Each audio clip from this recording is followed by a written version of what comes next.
Hello, Crewbox members. This is Chelsea Bell from Crewbox Wine Club and Gordon's Wine. And I'm here to chat with you a little bit about today, October's Crewbox, which is Reds to Fall For. As you might imagine from the title, it's 4 red wines, perfect for the change of seasons, for some of these cooler nights that are upon us, and for some heavier dishes that are in our near future. I'm going to walk you through the 4 wines, and I hope you enjoy them. They're going to be amazing to enjoy throughout October and beyond. First of all, I'll make a note to say that the 4 wines that we picked for October's Crewbox are all from the Rosenthal portfolio, a portfolio that you might be quite familiar with now if you're a Crewbox member for a long time, as Neal Rosenthal and his portfolio focuses on smaller family-owned growers and domains, mainly in France, but also in Italy as well. So it's always fun to take you guys on a journey throughout some of the wines of this portfolio, as they're really interesting, dynamic producers that make some really delicious wines.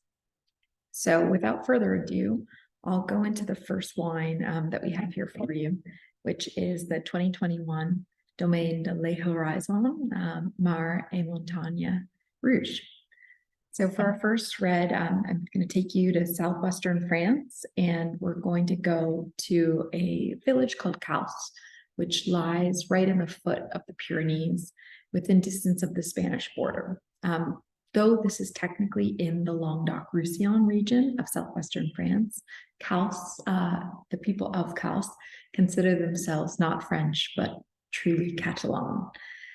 So it's a very interesting part where it's very much a mixture of French and Spanish culture.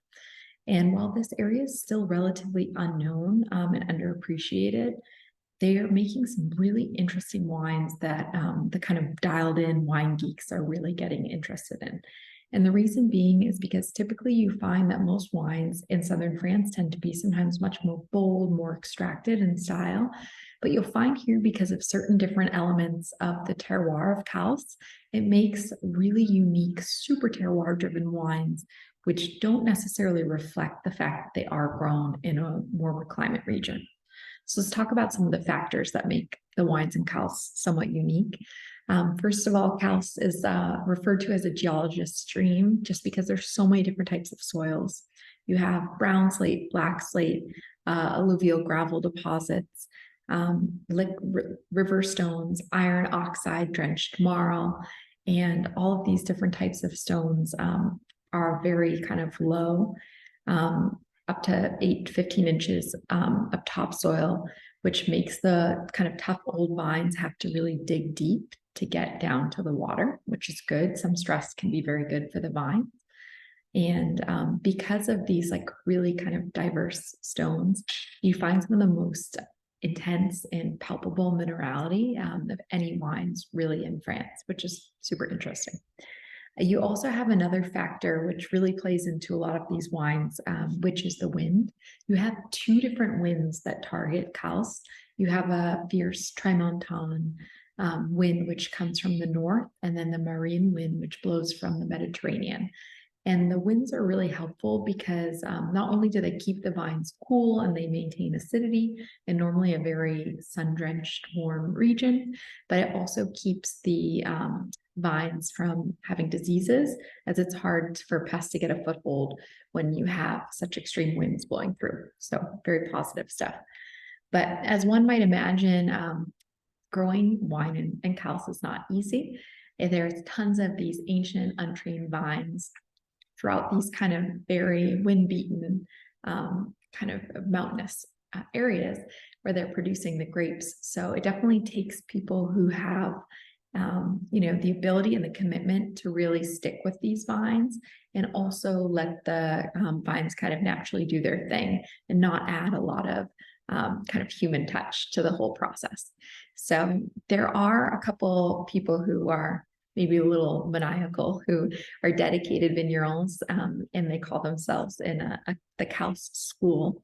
And one of them is a visionary named Gerard Gabi, who kind of began working with a lot of these vines and developing winemaking that was focused on organic and biodynamic vineyards.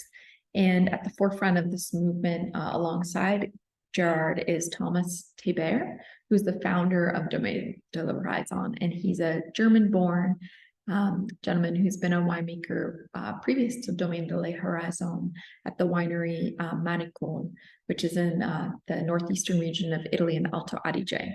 He met Gerard in around 2005, and they really hit it off, and he really became acquainted with the terroir of Cals, and he knew he wanted to start making his own wines. So when Rosenthal picked Thomas up in Domaine de la Horizon, it's kind of makeshift cellar within his garage. Very, very limited production. He's working fully biodynamically in the vineyards and just making these beautiful transparent wines that once again showcase fruit, but with beautiful balance of acidity and really wonderful minerality that shines through. The Mary Montagne Côte Catalan Rouge translates to the sea and the mountains. You can see it's a very interesting little label that they have here, a little wacky, as a lot of these producers are kind of doing their own thing, showcasing their own style. And this is a blend of 45% Syrah and Carignan with a splash of Grenache. And it's made partially with semi-carbonic maceration, which gives the wine a really nice lift and more kind of fruit-driven exuberance. And it's going for a style that is more emulating kind of a Côte de Beaune or Beaujolais style wine from southern France. So excited to see what you think. I recommend a little chill on it and just a lovely, lovely little transitional wine. I'm going to take you still within the Languedoc-Roussillon to an area that you might not have heard of before, but that's making some really lovely wines. We're having the 2020 Master Capital Fougère, which is the style of wine. And this is a AOP Fougère, which is in the town of the same name. And the Master Capital vineyard extends around 24 hectares of vines, focusing on Carignan, Mourvedre, Syrah, Grenache, and Cinsault. These are vines that are cultivated on schist-based hillsides in the Languedoc for many generations. And you find too that the winemaking here is also exclusively organic and biodynamic, because Mas de Capital really believes in the spirit of responsible agriculture and looking towards winemaking for future generations. This is a winery that's owned by the Lage family for around 10 generations. And they've been in viticulture for around 10 generations, but their grandfather was the one who was the first to create the Fougère wines and the village cooperative, which started to make wines in this appellation, as he foresaw this as a really promising area. And now it's become one of the top areas for wine production in the Languedoc. He gave up making wine at home so he could join the cooperative, and he became its president. And then years later, his son, Jean Lage, joined him, and now they've passed on winemaking to Jean Lage's sons, Cedric and Brice. And they've really kind of taken the lead and made sure to make their family business as successful as possible while still focusing on really small production winemaking. The Vieux Vin, or Old Vine Fougère here, is going to be around 80% from their 80-year-old Carignan vines, and then 20% Mourvedre. And it's hand harvested in very small yields, and it's vinified in 20% aged French oak barrels for 14 months, unfiltered, with very minimum SO2. And what you find is like really beautiful red fruits and black fruits on the palate, great tannic structure, and sometimes you can get a little bit of that peppery quality that comes through as well. It's something that I think drinks well now, but it definitely has some great age-worthy characteristics. So I think you'll really enjoy it. I'll take you next. We'll do the 2020 Xavier Gerard Les Autrichiens Gamay. So we're going to be exploring Gamay, one of my favorite varietals, from kind of an interesting area that you might not quite think of for Gamay production, the Northern Rhone Valley. When we think about Gamay production, we typically think about it coming from the part of Beaujolais, the most southern part of Burgundy, but they actually are making some really interesting gamets from the Northern Rhone. And when I say the Northern Rhone, think about right around where Côte Rôtie lies on the map, right at the kind of tippity top, close to the village of Vienne. This producer is relatively new to Rosenthal. Rosenthal was introduced by a longtime Côte Rôtie grower, Bernard Lebay, producer that we carry a lot of wonderful wines from. And they met Xavier Girard, and they immediately knew that it was definitely a producer that they wanted to pick up. At that time, he was just making Viognier, which they brought in, and now he's making about 5 different wines across his estate, including Condro and Côte Rôtie, and he also has a little parcel of Saint Joseph to round that out. But one of the most interesting wines that he's actually making is Les Autrichiens Gamay. This is a parcel of Massel Selection Gamay that Xavier has access to in a village called Givors, and it was planted in 1980 by his grandfather, Pierre. And he produces around only 2,000 bottles per vintage, so really small production at a vineyard that's around 350 feet elevation. And it's a putting stone littered kind of soils with these beautiful reddish brown clays, very similar to some of the soils that you find in Clos Hermitage, which gives this Gamay like a little bit more notable structure than what's typical. And then he uses for winemaking here 1/3 whole cluster and ages the wine in neutral 600 liter barrels, and that are at least 10 years of age, and bottles it prior to harvest.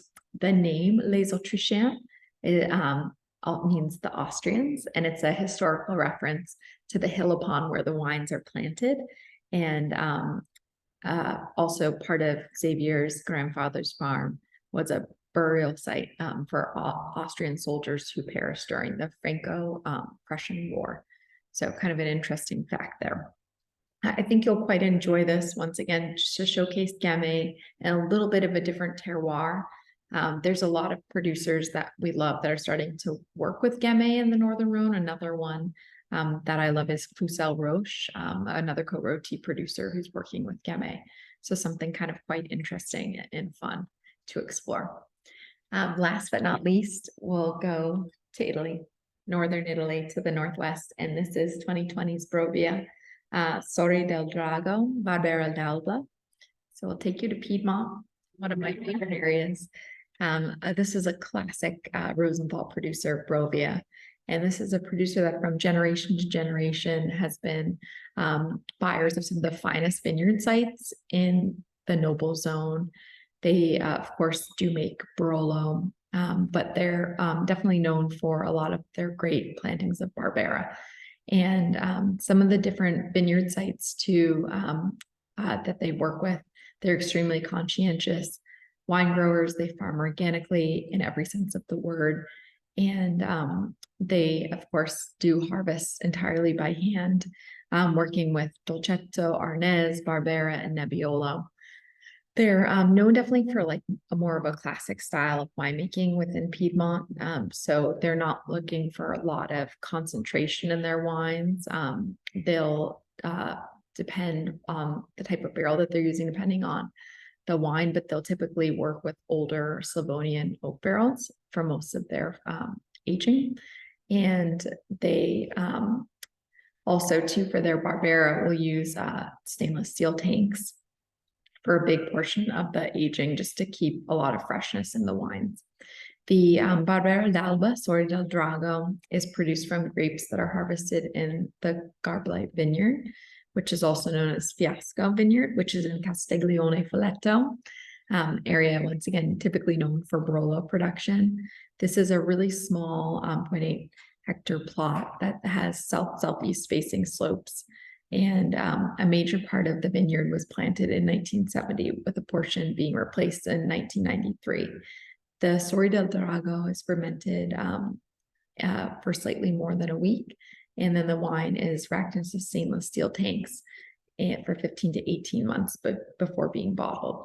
So this is definitely a Barbera that's made with love. It has good texture to it, beautiful acidity, dark berry fruits, and it's just such a joy and such a food wine. In my opinion, Barbera is one of the best, whether you're doing it with tomato-based dishes or sauces. But of course, it goes really well with a lot of grilled meat dishes as well. And even to some mushroomy dishes too, as we're heading into those fall months. So I know you'll enjoy it. I hope that everybody gets to enjoy these 4 wines throughout October and beyond. And there's always more to explore, but hopefully you got to learn something new throughout this video, and you'll get to learn something new by tasting these wines. Hope everybody has a wonderful October and look forward to hopefully seeing some of your faces soon. Thank you.